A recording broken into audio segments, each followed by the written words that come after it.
Hello, good morning. എല്ലാവർക്കും സുഖമല്ലേ? ഞാനിവിടെ ചോദിക്കുന്നില്ല കേട്ടോ. കാരണം വയനാട്ടിലുണ്ടായ ദുരന്തമൊക്കെ ഞങ്ങളിവിടെ ന്യൂസിലൂടെയൊക്കെ അറിഞ്ഞു. അപ്പം ഇത്രയും ദൂരെ ഇരുന്നുകൊണ്ട് നമ്മുടെ നാട്ടിൽ വന്ന ഒരു അവസ്ഥയെക്കുറിച്ച് ഓർത്ത് സങ്കടപ്പെടുക മാത്രമേ ഞങ്ങൾക്കിവിടെ പറ്റുള്ളൂ.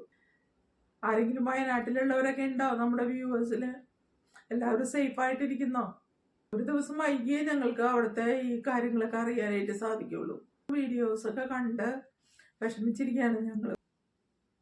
വെള്ളപ്പൊക്കം ഉണ്ടായിട്ടുള്ള സ്ഥലത്തുള്ളവരൊക്കെ നന്നായിട്ട് സൂക്ഷിക്കുക. ഇപ്പോൾ ഉരുൾപൊട്ടലുണ്ടായതൊക്കെ നമ്മളെ കൊണ്ട് നിയന്ത്രിക്കാൻ പറ്റാത്ത കാര്യങ്ങളല്ലേ. നമ്മുടെ നാട്ടിലെ സർക്കാരും ഇതിന് ജനങ്ങൾക്ക് ഒരു അനുകൂലമായിട്ടുള്ള ഒരു അപ്രോച്ച് ഇല്ല എന്നാണ് എനിക്ക് തോന്നുന്നത്. അതുകൊണ്ടൊക്കെ തന്നെയാണ് ഈ നാട്ടിൽ നിന്ന് പുറത്തേക്ക് എല്ലാവരും പോകാനായിട്ട് കാരണം. ഇന്ന് അൺസ്കിൽഡ് ജോബ്സിനെ എങ്ങനെ അപ്ലൈ ചെയ്യാമെന്ന് നമുക്കിവിടെ നോക്കാം. കമൻറ്റിൽ 3-4 പേര് ചോദിച്ചിട്ടുണ്ടായിരുന്നു കേട്ടോ, അൺസ്കിൽഡ് ജോബ്സിനെ എങ്ങനെ അപ്ലൈ ചെയ്യാമെന്ന്. അൺസ്കിൽഡ് ജോബ്സ് എന്ന് പറയുമ്പോൾ മെയിനായിട്ട് പാക്കിംഗ് ജോബ്സ് ആണ്. ഈ പാക്ക് ചെയ്യുക എന്ന് വെച്ചാൽ ചിലപ്പോൾ ഗ്രോസറി ആയിരിക്കാം, വെയർ ഹൗസുകളിൽ ഷോപ്സിലേക്കുള്ള സാധനങ്ങളൊക്കെ പാക്ക് ചെയ്യുന്നതായിരിക്കാം. അല്ലെങ്കിൽ ഇവിടെ മഷ്റൂം ഫാക്ടറീസ് ഉണ്ട്, അവിടെ പാക്കറായിരിക്കാം. അതല്ലെങ്കിൽ മീറ്റ് ഉണ്ട്, ഇവിടുത്തെ മെയിനായിട്ടുള്ളൊരു ഫുഡ് ചിക്കൻ, ബീഫ്, പോർക്ക് അതൊക്കെയാണ്. ഇതൊക്കെ പാക്ക് ചെയ്യുന്നതായിരിക്കാം. ഇതുപോലുള്ള പാക്കിംഗ് ജോബ്സ് ഉണ്ട്. ഇനി അത് കൂടാതെ ഫ്രൂട്ട് പിക്കിംഗ് ജോബ്സ് ഉണ്ട്, അതും അൺസ്കിൽഡ് ജോബാണ്. ക്ലീനിങ് ജോബ്സ് ഉണ്ട്. ഇങ്ങനെ ഒരുപാട് ജോബ്സ് ഉണ്ട്. ഇത്രയല്ല കേട്ടോ, ഒരുപാട് ജോബ്സ് ഉണ്ട്. അപ്പോൾ അതിൽ മെയിനായിട്ട് പാക്കിംഗ് ജോബ്സ് ആണ്. അപ്പോൾ അത്തരത്തിലുള്ള ജോലികൾ നിങ്ങൾ സെർച്ച് ചെയ്തെടുക്കണം. നോ IELTS പാക്കിംഗ് ജോബ്സ് എന്ന് സെർച്ച് ചെയ്യുക. അല്ലെങ്കിൽ നോ IELTS അൺസ്കിൽഡ് ജോബ്സ് എന്ന് സെർച്ച് ചെയ്യുക. അപ്പോൾ ഈ സീക്കിലും ഇൻഡീഡിലും ഒക്കെ ഉള്ള ജോബ്സ് ഒക്കെ നിങ്ങൾക്ക് ഇവിടെ കാണാൻ പറ്റും. എന്നിട്ട് നിങ്ങൾ അതിൽ നിന്ന് നിങ്ങൾക്ക് യോജിച്ച ജോബ് നോക്കിയിട്ട് അതിൽ നിന്ന് അപ്ലൈ ചെയ്യുക. ഞാൻ കുറേ ജോബ്സൊക്കെ ഇവിടെ എടുത്ത് നോക്കി. അപ്പോൾ അതിൽ ഏകദേശം 4-5 പേജുകളൊക്കെ വരുന്നുണ്ട്. ഇതിലൊന്നും റെസിഡൻസി ചോദിച്ചിട്ടില്ല. അപ്പോൾ ഇന്റർനാഷണൽ ആയിട്ടുള്ള ആളുകൾക്ക് കൂടി അതിൽ അവസരം നൽകുമെന്നാണ് അതിൽ നിന്ന് നമുക്ക് മനസ്സിലാവുന്നത്. ന്യൂസിലൻഡിലേക്ക് നിങ്ങളിപ്പോൾ അപ്ലൈ ചെയ്യണമെന്നില്ല. കാരണം ഇവിടെ ജോബ്സ് കിട്ടുന്നുണ്ട്, സ്കിൽഡ് ലേബറേഴ്സിനേക്ക് എടുക്കുന്നുണ്ട്. പക്ഷേ ബാക്കിയുള്ള അൺസ്കിൽഡ് ആയിട്ടുള്ള ലേബറേഴ്സിന് ജോലി കിട്ടുന്നില്ല. എങ്കിലും ചില ഫാം ഏരിയാസിലേക്ക് ജോലിക്കാരെ കൊണ്ടുവരുന്നതായിട്ട് അറിയാൻ കഴിഞ്ഞിട്ടുണ്ട്. അപ്പോൾ ഇപ്പം തൽക്കാലം നിങ്ങൾക്ക് അവസരങ്ങളുള്ളത് ഓസ്ട്രേലിയയിലാണ്. അപ്പോൾ ഓസ്ട്രേലിയയിലും കുറച്ച് കഴിയുമ്പോൾ ഇതിവിടെ പ്രഷർ ആവാം. അപ്പോൾ അതുകൊണ്ട് ഓസ്ട്രേലിയയിലെ ജോബ്സ് നിങ്ങൾ സെർച്ച് ചെയ്യുക. ആ ജോബ്സിൽ നിങ്ങളുടെ ജോലി ഏതാണോ നിങ്ങൾക്ക് പറ്റിയത് അതിന് നിങ്ങൾ അപ്ലൈ ചെയ്യുക. ഈ അപ്ലൈ ചെയ്യുമ്പോൾ നിങ്ങൾ ശ്രദ്ധിക്കേണ്ട ഒരു കാര്യം, ഞാൻ നേരത്തെ പറഞ്ഞു, ഒട്ടും തെറ്റില്ലാത്ത ഒരു CV-യും കവർ ലെറ്ററും ഉണ്ടാക്കുക. ഒരു സ്പെല്ലിംഗ് മിസ്റ്റേക്ക് പോലും വന്നിട്ടുണ്ടെങ്കിൽ അവരിവിടെ സഹിക്കില്ല. അവർ പിന്നെ നമ്മുടെ ആപ്ലിക്കേഷൻ ഡിക്ലൈൻ ചെയ്യും. അപ്പോൾ അത് 2-3 പ്രാവശ്യം നോക്കുക. എന്തെങ്കിലും മിസ്റ്റേക്ക് ഉണ്ടോ, ഡേറ്റ് ഇട്ടതിൽ മിസ്റ്റേക്ക് ഉണ്ടോ, കമ്പനിയുടെ പേരെഴുതിയതിൽ മിസ്റ്റേക്ക് ഉണ്ടോ. ഇതൊക്കെ ഗുരുതരമായിട്ടുള്ള തെറ്റുകളാണ്. അതൊക്കെ തിരുത്തുക.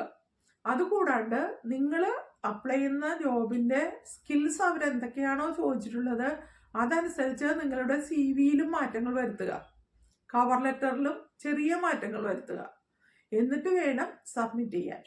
ഇനി വേറൊരു ജോബിന് നിങ്ങൾ അപ്ലൈ ചെയ്യുമ്പോഴോ അതിന് ഈ CV-യിലും കവർ ലെറ്ററിലും ആ ജോബിൽ ചോദിച്ചിട്ടുള്ള കാര്യങ്ങൾ എന്തൊക്കെയാണെന്ന് നോക്കിയിട്ട് ആ സ്കിൽസിൽ മാറ്റങ്ങൾ വരുത്തുക. എന്നിട്ട് വേണം അപ്ലൈ ചെയ്യാൻ. ഇത് അപ്ലൈ ചെയ്യുന്നതിനോടൊപ്പം തന്നെ നിങ്ങൾ ആ കമ്പനി ഏതാണെന്ന് നോക്കിയിട്ട് കമ്പനിയുടെ വെബ്സൈറ്റ് എടുത്ത് നോക്കുക. എന്നിട്ട് ആ വെബ്സൈറ്റിൽ നിന്ന് കോൺടാക്റ്റസ് ക്ലിക്ക് ചെയ്യുക. നേരെ ടോപ്പിലായിട്ട് കോൺടാക്റ്റസ് എന്നുള്ള ഒരു ബോക്സ് ഉണ്ടാവും. അതിൽ ക്ലിക്ക് ചെയ്ത് കഴിഞ്ഞിട്ട് അതിൽ നിന്നൊരു ഇമെയിൽ കിട്ടും നിങ്ങൾക്ക്. ആ ഇമെയിലിലേക്ക് നിങ്ങൾ കമ്പനിക്ക് ഒരു ലെറ്റർ അയക്കുക. ആ ലെറ്ററിലെ ഉള്ളടക്കം ഇതായിരിക്കണം: നിങ്ങളുടെ കമ്പനിയെക്കുറിച്ചുള്ള എല്ലാ കാര്യങ്ങളും ഞാൻ വായിച്ച് മനസ്സിലാക്കി, എനിക്ക് നിങ്ങളുടെ കമ്പനി വളരെ ഇഷ്ടപ്പെട്ടു, എനിക്ക് അവിടെ ജോലി ചെയ്യണമെന്ന് ആഗ്രഹമുണ്ട്, ഞാനൊരു ജോലിക്ക് അപ്ലൈ ചെയ്യുന്നുണ്ട്, എനിക്ക് ഈ ജോലി എന്തായാലും കിട്ടണമെന്ന് അതിയായ ആഗ്രഹമുണ്ടെന്നൊക്കെ പറഞ്ഞിട്ട് ഒരു ഇമെയിൽ അയക്കുക. ഇവർക്ക് എപ്പോഴും ഇവരുടെ കമ്പനിയെ പുകഴ്ത്തി പറയുന്നത് ഭയങ്കര ഇഷ്ടമാണ്. അപ്പോൾ സാധാരണ ഇവർ എക്സ്പ്രസ് ചെയ്യുന്നവരാണ്. എന്ത് കാര്യമാണെങ്കിലും അപ്പം തന്നെ എക്സ്പ്രസ് ചെയ്യും. നമ്മളോടിപ്പോൾ സ്നേഹം തോന്നിയാൽ അപ്പം തന്നെ പറയും ഐ ലവ് യു എന്ന് പറയും. അതുപോലെ എല്ലാ കാര്യങ്ങളും എക്സ്പ്രസ് ചെയ്യുന്നവരാണ്. ഇപ്പോൾ ഒരു സംസാരിച്ചുകൊണ്ടിരിക്കുന്നതിനിടയിൽ അവരിങ്ങനെ പറഞ്ഞുകൊണ്ടിരിക്കും ലവ്ലി, ഗോർജിയസ്, സോ നൈസ്, ഇങ്ങനെയൊക്കെ പറഞ്ഞുകൊണ്ടിരിക്കും. അപ്പോൾ അത് ഓരോന്നും അവർ എക്സ്പ്രസ് ചെയ്യുന്നതാണ്. അപ്പോൾ അതുപോലെ അവരുടെ കമ്പനിയെക്കുറിച്ച് പുകഴ്ത്തി പറയുന്നതും അവരെ കുറിച്ച് നല്ലത് പറയുന്നതും അവർക്ക് ഭയങ്കര ഇഷ്ടമാണ്, പോസിറ്റീവാണ് അവർ എല്ലാ കാര്യങ്ങളിലും. അപ്പോൾ അതുപോലെ നിങ്ങളൊരു ലെറ്റർ അയക്കുക, അവരായിട്ടൊരു കോണ്ടാക്ട് ഉണ്ടാക്കുക. നിങ്ങൾക്കൊരു പക്ഷേ ആ കോണ്ടാക്റ്റിൽ നിന്ന് തന്നെ അവിടെ ഒരു ജോലി കിട്ടിയെന്ന് വരും. അപ്പോൾ അതുകൊണ്ട് അതുപോലെ ഒരു ലെറ്റർ അയക്കുക. അപ്പോൾ ജോലിക്ക് അപ്ലൈ ചെയ്യുക, അതോടൊപ്പം തന്നെ ഇത് സബ്മിറ്റ് ചെയ്യുന്നതിനോടൊപ്പം തന്നെ നിങ്ങളൊരു ലെറ്റർ കൂടി അയക്കുക. നിങ്ങൾക്ക് ജോലി കിട്ടാനുള്ള സാധ്യത ഒരു 10% കൂടി കൂടും. അങ്ങനെ ജോലി കിട്ടിയ കുറച്ച് ആളുകളിവിടെ ഉണ്ട്, അതുകൊണ്ടാണ് ഞാൻ പറഞ്ഞത്. പിന്നെ ഇപ്പോൾ റീസെൻ്റ് ആയിട്ട് വന്നിട്ടുള്ള ഈ മാസം വന്നിട്ടുള്ളവരെ കുറിച്ച് എനിക്കറിയില്ല കേട്ടോ, ന്യൂസിലൻഡിൽ. അതുപോലെ ഓസ്ട്രേലിയയിൽ ഒരുപാട് പേര് വരുന്നുണ്ട്, ജോലിക്ക് വരുന്നുണ്ട്. ഓസ്ട്രേലിയ എന്ന് പറയുമ്പോഴേ നമ്മുടെ കേരളത്തോട് സാമ്യമുള്ള ചൂടുണ്ട്. അവിടെ ചൂടുള്ള സ്ഥലങ്ങളുണ്ട്, തണുപ്പുള്ള സ്ഥലങ്ങളുണ്ട്. തണുപ്പുള്ള സ്ഥലത്താണ് ഇഷ്ടമെങ്കിൽ അങ്ങോട്ട് പോകാം, ചൂടുള്ള സ്ഥലത്താണെങ്കിൽ അങ്ങോട്ട് പോകാം. കേരളത്തിലുണ്ടാവുന്ന എല്ലാ സാധനങ്ങളും അവിടെയും കൃഷി ചെയ്യാനായിട്ട് പറ്റും. അപ്പോൾ കുറേ ആളുകൾ ന്യൂസിലൻഡിൽ നിന്നും ഇപ്പോൾ ഓസ്ട്രേലിയക്കൊക്കെ പോകുന്നുണ്ട്. അപ്പോൾ അങ്ങനെ പോകുമ്പോഴും ഇവിടെ നമ്മുടെ ന്യൂസിലൻഡിലും വേക്കൻസീസ് വരാനായിട്ട് ചാൻസ് ഉണ്ടെന്നാണ് ഞാനിവിടെ പറയുന്നത് കേട്ടോ. അപ്പോൾ കാത്തിരിക്കുക, നിങ്ങൾ ക്ഷമയോടുകൂടി കാത്തിരിക്കുക. അപ്പോൾ ഈ അൺസ്കിൽഡ് ജോബ്സിന് ഇതുപോലെ അപ്ലൈ ചെയ്യുക കേട്ടോ. അത് പറയാൻ വേണ്ടിയിട്ടാണ് ഞാൻ ഇന്ന് വന്നത്. ശരിക്കും ഇന്നലെ ഞാൻ വീഡിയോ ഇടാഞ്ഞത് വയനാട്ടിലെ ഇതൊക്കെ കേട്ട് സങ്കടത്തോടു കൂടി ഇരിക്കുകയല്ലേ എല്ലാവരും. എനിക്ക് സങ്കടമുണ്ട്, അതുകൊണ്ടാണ് ഞാൻ ഇന്നലെ ഇതേക്കുറിച്ച് വീഡിയോ ചെയ്യാഞ്ഞത്. അപ്പോൾ അൺസ്കിൽഡ് ജോബിനെ കാത്തിരിക്കുന്ന ആളുകളെ നിരാശപ്പെടുത്താനും പറ്റില്ലല്ലോ. അപ്പോൾ അതുകൊണ്ട് ഇന്ന് ഞാനിപ്പോൾ ഈ വീഡിയോ ഇവിടെ ഇടുന്നത് നിങ്ങൾക്ക് വേണ്ടിയാണ്. അപ്പോൾ എല്ലാവരും പോയിട്ട് ഇതുപോലെ സെർച്ച് ചെയ്യുക. അതായത് നോ IELTS അൺസ്കിൽഡ് ജോബ്സ് അല്ലെങ്കിൽ പാക്കിംഗ് ജോബ്സ് എന്നൊക്കെ പറഞ്ഞ് സെർച്ച് ചെയ്യുമ്പോൾ നിങ്ങൾക്ക് ആ ഇന്ത്യൻ്റെയും അതുപോലെ മറ്റെല്ലാ ജോബ് സൈറ്റിൻ്റെയും ഓരോ പേജുകൾ കാണാൻ സാധിക്കും. ആ പേജിൽ എത്രയോ ജോലികളുണ്ട്. അതിൽ നിങ്ങൾക്ക് പറ്റിയ ജോലികൾ 2, 3, 4 എണ്ണത്തിനൊക്കെ അപ്ലൈ ചെയ്യുക. കമ്പനി മാറ്റി മാറ്റി അപ്ലൈ ചെയ്യുക. അതുപോലെ കമ്പനിക്ക് ഇമെയിലും അയക്കുക. അപ്പോൾ അതിൽ നിന്ന് നിങ്ങൾക്കൊരു ജോലി കിട്ടും എന്നാണ് എനിക്ക് ഉറപ്പുണ്ട് അവിടെ. അപ്പോൾ അതുകൊണ്ട് എല്ലാവരും ധൈര്യത്തോടു കൂടി ഇരിക്കുക. ഇന്നലെ ഞാൻ പറഞ്ഞതുപോലെ ചീത്ത കാര്യങ്ങൾ സംസാരിക്കാതിരിക്കുക, ചീത്ത കാര്യങ്ങൾ ഓർക്കാതിരിക്കുക, നല്ല കാര്യങ്ങൾ മാത്രം സംസാരിക്കുക, വരാൻ പോകുന്ന നല്ല കാര്യങ്ങളെക്കുറിച്ച് ചിന്തിക്കുക. നിങ്ങൾ ഒരു സ്ഥലത്ത് പോകുന്നതും ജോലി ചെയ്യുന്നതും അവിടെ നിങ്ങൾ സുഖമായിട്ട് താമസിക്കുന്നതും അവിടെ റോഡുകളിലൂടെയൊക്കെ യാത്ര ചെയ്യുന്നതും ഒക്കെ ഇങ്ങനെ സ്വപ്നം കണ്ടുകൊണ്ടേയിരിക്കുക. തീർച്ചയായും നിങ്ങൾക്ക് നിങ്ങളുടെ ലക്ഷ്യത്തിൽ എത്തിച്ചേരാനായിട്ട് സാധിക്കും. ഞാൻ നാട്ടിലായിരുന്നപ്പോൾ ഒരു ബുക്ക് വായിക്കേണ്ടായി, ശിവ് ഖേര എന്ന് പറയുന്ന ഒരു ഓഥറുടെ ഒരു ബുക്ക്. ആ ബുക്കിൽ പറഞ്ഞിട്ടുള്ള ചില കാര്യങ്ങൾ നമ്മൾ പോസിറ്റീവായിരിക്കുന്നത് എങ്ങനെ എന്നതിനെ കുറിച്ചാണ്. അത് വായിച്ചതോടുകൂടിയാണ് എൻ്റെ ജീവിതത്തിൽ മാറ്റങ്ങളൊക്കെ ഉണ്ടായത്. ഞാൻ അതുപോലെ തന്നെ ചിന്തിക്കാനായിട്ട് ആരംഭിച്ചു. നിങ്ങൾക്ക് വേണമെങ്കിൽ ആ ബുക്കൊക്കെ വാങ്ങി വായിച്ചു നോക്കാം കേട്ടോ. ശിവ് ഖേരയുടെ ബുക്കിൻ്റെ പേരെനിക്കറിയില്ല, നമുക്കും വിജയം നേടാം എന്നാണെന്ന് എനിക്ക് തോന്നുന്നു. ആ ബുക്ക് ഇംഗ്ലീഷിലും ഉണ്ട്, മലയാളത്തിലും ഉണ്ട്. നിങ്ങൾക്കത് വാങ്ങി വായിച്ചു നോക്കാം കേട്ടോ.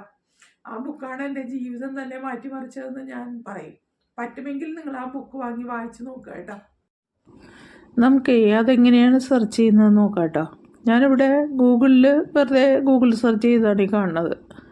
അതായത് പിക്ക് പാക്കർ നോ IELTS എന്ന് ഞാനിവിടെ സെർച്ച് ചെയ്തപ്പോൾ കണ്ടില്ലേ എത്ര പാക്കർ ജോബ്സാണ് നോക്കി. ഒരുപാട് കമ്പനീസിൻ്റെ, അതുപോലെ തന്നെ പല സ്റ്റേറ്റിൽ ഓസ്ട്രേലിയയുടെ പല സ്ഥലത്തും ഇതുപോലുള്ള ജോലികളുണ്ട്. അപ്പോൾ ഈ കമ്പനികളുടെ നെയിമൊക്കെ നിങ്ങൾ നോട്ട് ചെയ്ത് വയ്ക്കുക കേട്ടോ. എന്നിട്ട് വേണം നിങ്ങൾ അപ്ലൈ ചെയ്യാനായിട്ട്. അപ്പോൾ അവിടെ തന്നെ നമുക്കിവിടെ അവരുടെ മറ്റ് ജോബ്സ് വ്യൂ അതർ ജോബ്സ് എന്ന് കൂടിയുള്ള ഒരു ഓപ്ഷൻ കൂടി ചിലതിലൊക്കെ കണ്ടു ഞാനിവിടെ. അപ്പോൾ അതിൽ ക്ലിക്ക് ചെയ്ത് നോക്കുക. അപ്പോൾ എന്തായാലും എല്ലാവർക്കും ചെറിയ രീതിയിലുള്ള കമ്പ്യൂട്ടർ സ്കിൽസ് ഉണ്ടായിരിക്കണം. അതായത് ഇതിൻ്റെ കണക്കുകളൊക്കെ കമ്പ്യൂട്ടറിലേക്ക് ആഡ് ചെയ്യാനും ഒക്കെ അറിഞ്ഞിരിക്കണം എന്നാണ് അതിൽ പറയുന്നത് കേട്ടോ. അപ്പോൾ അതുകൊണ്ട് ചെറിയ കമ്പ്യൂട്ടർ ചെറിയ രീതിയിലൊക്കെ ഒന്ന് പഠിച്ചേക്കുക, എങ്ങനെയാണ് അത് ഓപ്പറേറ്റ് ചെയ്യുന്നതെന്നൊക്കെ, ടൈപ്പ് ചെയ്യാനും ഒക്കെ. കണ്ടോ 5 പേജസ് ഉണ്ട് ഇതിൽ. ഇത് മൊത്തം ഇതുപോലുള്ള നോ IELTS ജോബ്സാണ് ഈ വന്നേക്കണത്. അപ്പോൾ എല്ലാവരും ഇതുപോലെ സെർച്ച് ചെയ്തിട്ട് നിങ്ങൾ അതിൽ നിന്ന് അപ്ലൈ നൗവിൽ ക്ലിക്ക് ചെയ്തിട്ടുണ്ടെങ്കിൽ അപ്ലൈ ചെയ്യാം. അപ്പോൾ അതിന് മുമ്പ് CVയും കവർ ലെറ്ററൊക്കെ നല്ല ക്ലിയർ ആക്കി വെക്കുക, ഒരു തെറ്റും കൂടാതെ. അതുപോലെ തന്നെ അതിൽ ചോദിച്ചിട്ടുള്ള സ്കിൽസൊക്കെ അഡീഷണലായിട്ട് ചേർത്തുകൊണ്ട് കവർ ലെറ്ററൊക്കെ തയ്യാറാക്കുക. എന്നിട്ട് വേഗം പോയി ജോലിക്കൊക്കെ അപ്ലൈ ചെയ്ത് തുടങ്ങിക്കോളൂ കേട്ടോ.